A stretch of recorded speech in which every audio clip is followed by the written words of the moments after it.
মধ্যপ্রাচ্যে চলছে যুদ্ধের দামামা, সেই উত্তাপ ছড়িয়ে পড়েছে বিশ্বজুড়ে।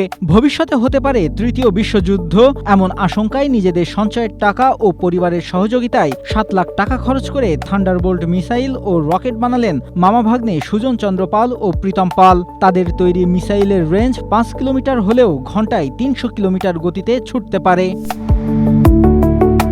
স্কুল জীবন থেকে আবিষ্কারের প্রতি আগ্রহ ছিল মামা ভাগ্নের। তারই ধারাবাহিকতায় তারা থান্ডারবোল্ট মিসাইল ও রকেট তৈরি করেছেন। তবে মিসাইল ও রকেটের কাজ শেষ হলেও সরকারের অনুমতি ছাড়া এটি উৎক্ষেপণ করতে পারছেন না তারা। অনুমতি পেলে তা করে দেখাতে চান। আমরা চাই সরকার আমাদের যদি সাপোর্ট দেয়, যেমন আমাদের দেশে কিন্তু বিভিন্ন রকেটের কম্পিটিশন হয় খুবই কম, তো সেক্ষেত্রে তারা অনেকটা ফান্ডিংও দিয়ে থাকে। তো আমরা যদি এরকম ফান্ডিং পাই, চাইলে আমরা কিন্তু নিজেরাই প্রডিউস করতে পারি এবং অন্য দেশের উপর থেকে নির্ভরশীলতা কাটিয়ে উঠতে পারি। স্ট্রবেরি সুপার ডটেড ও ক্লাসিক ভ্যারিয়েন্ট সেন্সেশন জাগুক শিহরণ। এই দুই মামা ভাগ্নের বাড়ি বরিশালের আগৈলঝাড়া উপজেলার গৈলা ইউনিয়নের উত্তর হিসিপাশা গ্রামে। মামা সুজন চন্দ্র পাল বরিশাল বিশ্ববিদ্যালয়ের পদার্থবিজ্ঞানের শিক্ষার্থী, আর ভাগ্নে প্রীতম পাল ড্যাফোডিল ইন্টারন্যাশনাল ইউনিভার্সিটির কম্পিউটার সায়েন্স অ্যান্ড ইঞ্জিনিয়ারিং বিভাগের শিক্ষার্থী। প্রীতম জানান, তৃতীয় বিশ্বযুদ্ধের কথা মাথায় রেখে মামাকে সঙ্গে নিয়ে তার এই আবিষ্কার। সরকারের সহযোগিতা পেলে ভবিষ্যতে আরও ভালো কিছু উদ্ভাবনের আশা তাদের।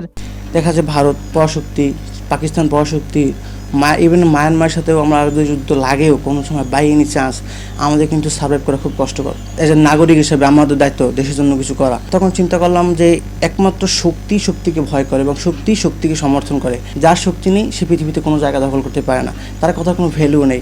মামা সুজন চন্দ্র পাল 2022 সালে একটি রোবট আবিষ্কার করেন, যা আগুন লাগলে ও গ্যাস লিকেজ হলে সংকেত দিত, যার কারণে 2023 সালে 44তম জাতীয় বিজ্ঞান ও প্রযুক্তি সপ্তাহে মেধা তালিকায় প্রথম স্থান অধিকার করেছিলেন। তার সাফল্যে বরিশাল বিশ্ববিদ্যালয়ের পদার্থবিদ্যা বিভাগের সহযোগী অধ্যাপক ডক্টর মোহাম্মদ খোরশেদ আলম বলেন, আগামী দিনের কথা চিন্তা করে তাদের এই উদ্ভাবন দেশের কাজে লাগাতে হবে। সুজনের যে চিন্তা, সেই চিন্তা আমার মনে হয় যে সেই যে সামনের দিনগুলোর যে চ্যালেঞ্জ, সেই চ্যালেঞ্জকে মোকাবেলা করার আমার মনে হয় এটাই তাদের যে প্রাথমিক পদক্ষেপ। এবং আমরা এই শিক্ষার্থীদের যে এই যে চিন্তাগুলা এবং তাদের যে মেধাগুলা, এটা সরকারিভাবে আরও বেশি নার্সিং করে এটাকে আমার মনে হয় যে আমাদের যে 4th ইন্ডাস্ট্রিয়াল রেভলিউশন সেটাকে ফেস করার উপযোগী একটা জাতি হিসাবে গড়ে তোলার উদ্যোগটা সরকারকেই নিতে হবে। মামা ভাগ্নে দুজনেই রোবোটিক্স নিয়ে কাজ করায় IDEA প্রকল্প থেকে 10 লাখ টাকার ফান্ড পেয়েছিলেন। এছাড়া নাসা প্রকল্পের সহযোগিতায় সেরা 10-এর মধ্যে স্থান পান তারা। তাদের এমন উদ্ভাবনে খুশি স্থানীয়রা। Desk report, Asia post.